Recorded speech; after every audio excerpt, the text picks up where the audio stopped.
In the early morning hours of June 28th, 1969, police raided the gay bar, the Stonewall Inn, that is in the Greenwich Village area of Manhattan. And what turned into what was going to be a usual police raid became a uprising that lasted days and days and was a huge, huge part of the gay rights movement and why we have Pride today, to honour everything that the uprising did for the LGBTQIA plus movement. Stonewall exists as the reminder that Pride was always a protest, is a group of people existing against a society that doesn't want them to exist. Fortunately, that is still the case today. There are still huge numbers of people that do not want the LGBTQIA plus community to exist and are actively trying to go against them in order to erase them, erase their history, erase their names, and to take away all of the things that they did to further on this movement and to champion for queer rights. So today, we're going to talk about Stonewall.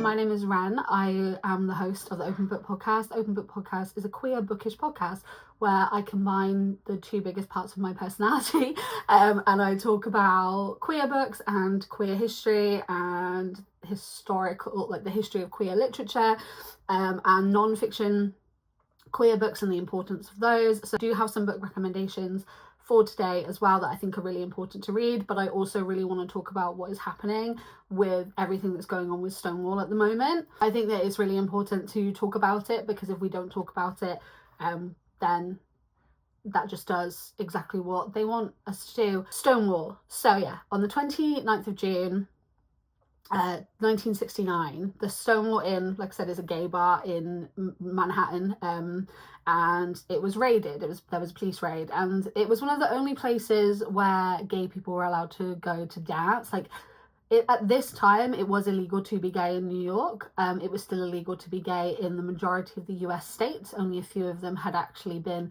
slightly more progressive. And even then, like in New York, homosexuality didn't become legalized in New York until 1980. So that is still 11 years after these, right? And this was such a huge thing. And, you know, it wasn't the first time that the police had raided Stonewall, and it also wasn't the first time that people had tried to fight back. But this was the time where it resulted in days and days and days of uprising, of protests. And Stormy DeLaver, who was there, she was actually she was a butch lesbian, and she was one of the ones that resisted arrest, and was one of the first people to resist arrest from the police officers.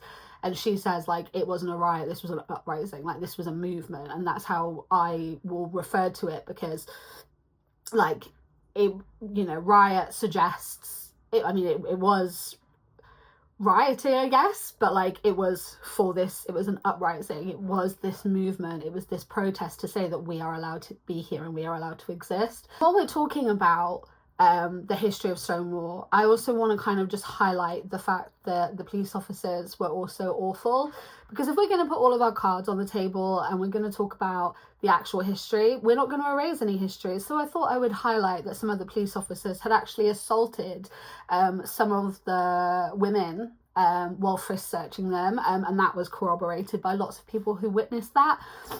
Trans people and drag queens were taken into back rooms. It was not a standard raid. This wasn't a police standard raid where they had to check ID and see everything. This was, they came in ready to be awful, and they were awful. So no wonder everyone had decided that they'd had enough and that they were going to fight back, which is exactly what they did. There are people that we know to this day that have had a huge impact on this, right? And a lot of things have been kind of misunderstood in translation, and obviously over time, but we know that Marsha P. Johnson and Sylvia Rivera were two of the standout figures of what happened at Stonewall. And it's not even necessarily that they were there that first night. Sylvia Rivera wasn't. Marsha P. Johnson came later, and then they were there for, obviously, because it lasted days and days, they showed up and they fought and they fought back. And this is Marsha P. Johnson was a self-ID drag queen. She was a huge champion for LGBTQ movement, and Sylvia Rivera was a trans woman, and she was a huge campaigner, and she was doing so much before this. They ended up, even in the 70s, opening something called Star House, which was a homeless place for gay and trans youth. They ended up doing so much for the community in the wake of what happened in Stonewall, and they are why people had support. They, their kind of testimonies and what they spoke about and how open they were really helped pave the way for trans people, for queer people to be listened to. And it's really sad because they struggled, especially Marsha P. Johnson. She struggled for so much of her life. Like, she faced homelessness, she was a sex worker, not out of choice but out of necessity, and they actually funded Star House with the money that they made from sex work. So in order to protect other people, that's what they were doing, and they wanted to provide this safe space for them. In 1992, actually not that long after Pride, this was July 6th, Marsha P. Johnson's body was found in the Hudson River, and at first it was ruled as a suicide, but she had a big head injury, and it's now been ruled as undetermined, and everyone that knew her at the time stands by the fact that it wouldn't have been suicidal, and it would have been an attack. And she faced so much discrimination, she faced so much in her life that she shouldn't have had to have faced, that this shouldn't have been this thing, like this. She shouldn't have had to have faced all the discrimination that she faced, all of the attacks that she faced. Her body should not have been found in the Hudson River. This was around the time as well where there was so many more attacks happening, and police just turned a blind eye to it. They were allowed to just turn a blind eye and pretend that queer people were not being targeted. Marsha P. Johnson also was huge with AIDS activism, and obviously in New York there's massive communities of gay men and people with contracting AIDS, and she would sit with people that were ill, thinking of like how she died and how awful that is. And now, right, of everything that she went through, of everything she did, that these trans women did in order to pave the way for better rights for the queer community, for her to have ended up dying the way that she did, and now to be attempted to be erased, I am angry. I am very angry, and I think people are protesting in New York right now, as they should be. This needs to not happen. What's actually happened, Stonewall Monument, to commemorate what happened and the impact that it had on the queer, like, LGBTQ rights and the whole movement and this uprising. And this was put in place during the Obama administration. And what has now happened is the National Park Service has eliminated any references to trans people being involved off of their website, off of the monument. So instead of saying LGBTQ plus people, it now says LGB people. And it completely erases the trans people that were involved and the trans people who this was a huge part of their movement. Angelica Christina, who's one of the board directors for it, not for the monument, but for like Stonewall in general and everything that Stonewall does, said, "We would not have Pride today as we know it without trans people, without trans women." She is completely right. It was trans women that were at the forefront of this, whose names were at the forefront of this, whose faces were at the forefront of this, and who spoke hugely and campaigned relentlessly and suffered so much, which I hate. And I shouldn't have to say that. Like, I shouldn't have to say someone suffered, because no one should have ever suffered. This should never have been a thing. This shouldn't have been something which people had to face. The amount of discrimination, the amount of hatred that these people face, they never should have had to have faced it just for simply existing. It's insane to me. It's insane. It's baffling. I don't understand it. I don't understand why people had to go through so much in order to just be heard, because they just want to exist. I hate it. After all that, of everything that they went through because of like the government's laws and the police, and now there's different things that are now trying to take their achievements away from them and their history away from them. This is queer history, right? This isn't like a differencing of opinion. This isn't someone like this isn't someone just disagreeing on something. This isn't a difference of opinion. This isn't a different, like, I like this, you like this, I think this, you think this. This isn't that. This is trying to erase history. This is trying to erase queer history. And this isn't okay. You cannot erase people from something that they were such a key part of. You can't pretend that trans people didn't exist and haven't existed when they have existed for centuries and were hugely vocal and hugely at the forefront of all of these uprisings. You cannot pretend and act as if they don't exist. You can't just log on to your little website in the middle of the night and change it. You can't change history. It happened. It exists. This is what happened. These are the facts. These are the people that were there.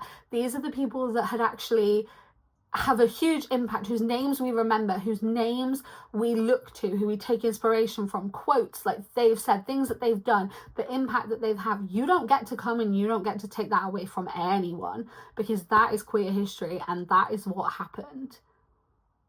You don't get to do that. You do not get to take that away. It is incredibly frustrating and disheartening to see what is happening at the moment. Trans people face so much discrimination. Trans people face so much just for literally existing. The amount of people I've seen whose passports have changed and now say the wrong gender because of Trump's bullshit, and the amount of people who are struggling and suffering because of this. Like, I cannot wrap my head around it. I really can't. Like, people just want to exist. Like, trans people are more likely to be victims of crime than to be the perpetrator of a crime. Like, trans people are not the threat here. They're not. That's not the problem. Trans people just want to exist. They've always just wanted to exist. They've always just needed safe spaces.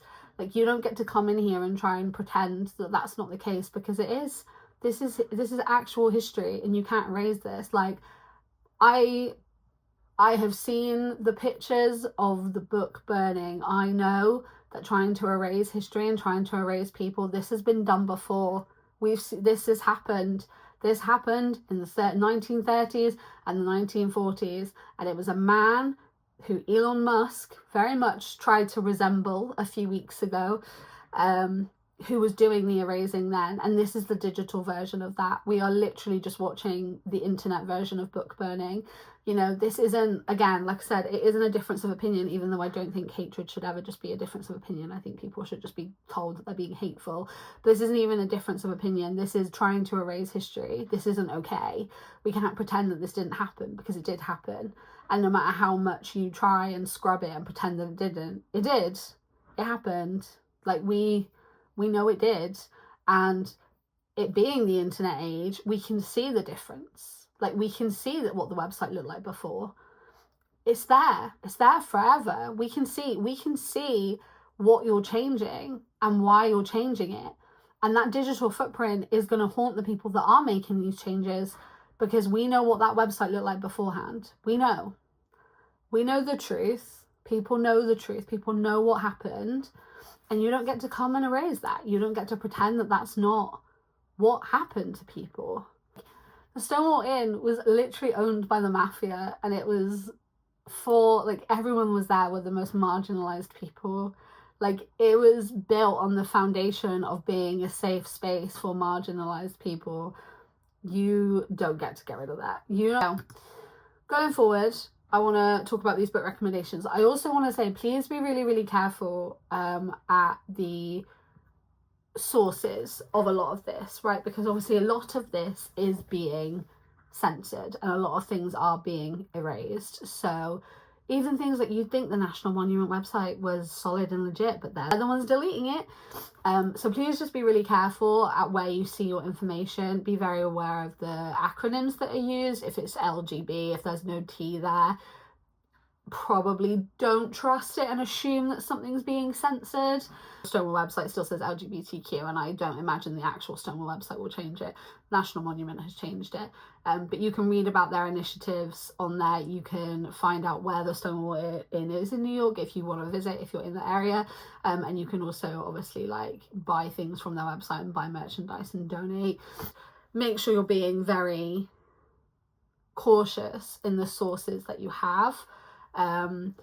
Weirdly, Wikipedia is actually like quite solid at the moment with like actual truth, which everyone always says don't just get information from Wikipedia, but Wikipedia actually has a lot of the actual facts and descriptions. I will link some of the places in the description of this video on the video version, and I'll try and do it on the Spotify version as well. I think that it's really important that now more than ever we know where we're getting our information from, and we know that we're getting the correct information and not censored information. So the first book that I want to recommend is The Stonewall Reader.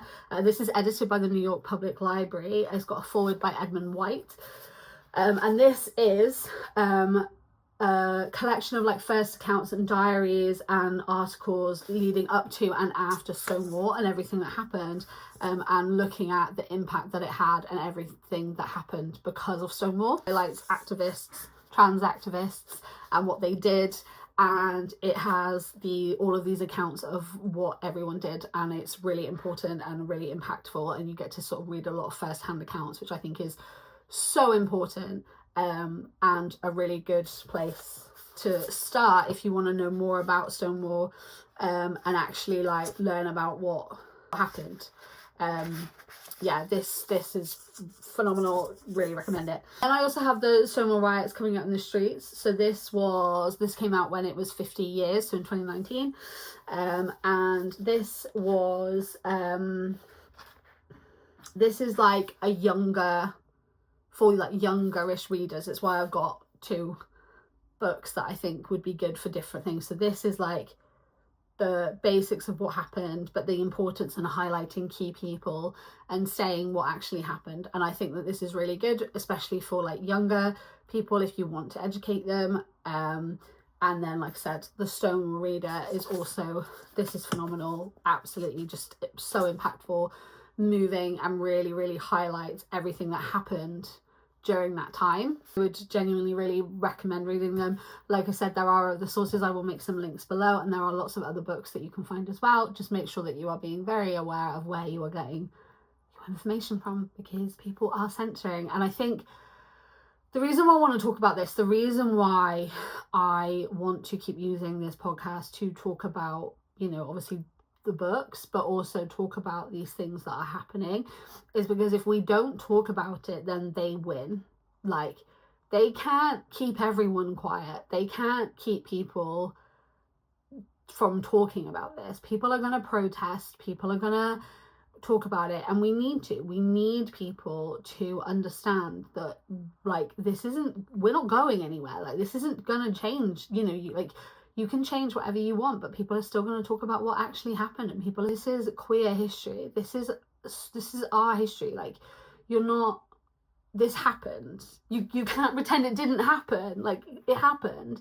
And we need to keep saying these people's names, and we need to keep talking about who did what and the impact that they had and how important that was, because if we don't, then we lose those history. And it is important now more than ever, with things being taken away and things being taken down, that we are very vocal about the people who have had such an amazing impact and did so much for the LGBTQ community.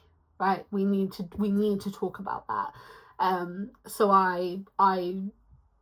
it's infuriating and disheartening, and it can make you feel so helpless and wonder, what on earth do we do about this situation? Like, how do we fix this? What do we do to fight back? And I think we keep talking about it. We keep protesting. We remind people that Pride is a protest. It always has been, and it always will be. And there will always be a group of people that come together to show you that queer people have always existed and will always exist. And that's it. You don't get to say otherwise, because that's not true. Queer people exist. Queer people have always existed. Trans people exist. Trans people have always existed, and they will always exist, regardless of your hateful attitudes and perspectives on the situation. If you guys have any other book recommendations or anything that you think would be really important for people to read, then please comment it in the comments. I said I will also leave some links that I think are really important to read through, and these books are really solid starting points as well. Thank you guys for listening to this episode of the Open Book Podcast. Like I said, I'm your host Ren. I make queer bookish podcast, and I also make YouTube videos about books and pop culture. If you want to come and check that out, then all the links will be in the description as well. Thank you guys for watching. Stay safe, especially if you are protesting. Make sure you are safe, and look after yourselves during this time, and I will see you in the next one. Goodbye.